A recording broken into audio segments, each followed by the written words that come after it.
I watched a video this week, a documentary about a man called Nikola Tesla. Now, I've written about him in my books over the years and read a great deal about him. But to mainstream society, he is a kind of a figure that you probably wouldn't have heard of if you weren't into this kind of information. Because he was a Serbian who was born and brought up in what is now Croatia. And he was a genius. He was way ahead of his time. But some of the things that he came up with and their potential applications were not what the system, the cabal, wanted. And so they, in effect, destroyed him.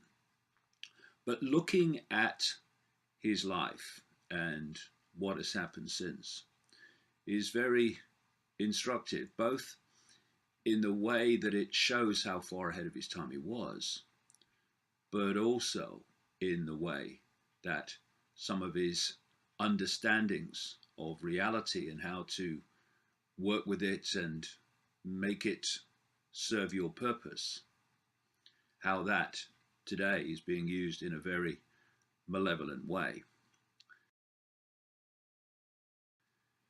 Tesla was born in 1856 and he died in a New York hotel room in 1943, officially of a heart attack.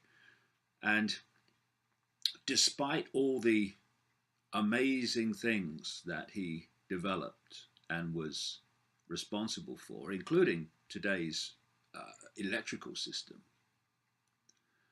he ended up dying penniless, in effect. And he had many ideas, many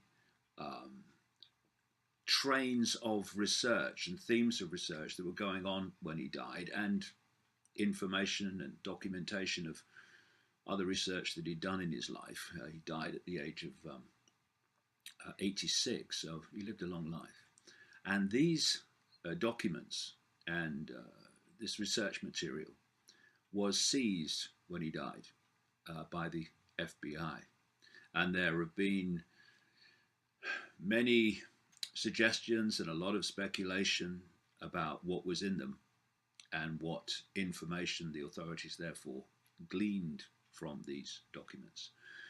But what can be said is that so much of the high-tech developments, not least in the realm of wireless communication, was actually first instigated, first perceived by Nikola Tesla.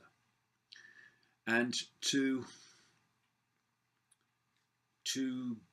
go beyond the concrete-like limitations of mainstream science, you have to think differently. In fact, you have to go beyond thinking, beyond thought.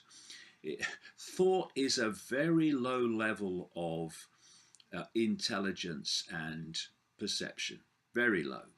Oh, he's got a great mind. Oh, really, I am sorry. What we need is not even a great, but an open, expanded awareness, consciousness, which allows us to go beyond, if you like, 5 sense thought, to tap into the realms of infinite awareness, infinite knowledge, infinite inspiration, which is why great scientists like Tesla talked about the fact that they used not their mind so much for their great insight, but their intuition. Intuition doesn't come from the head.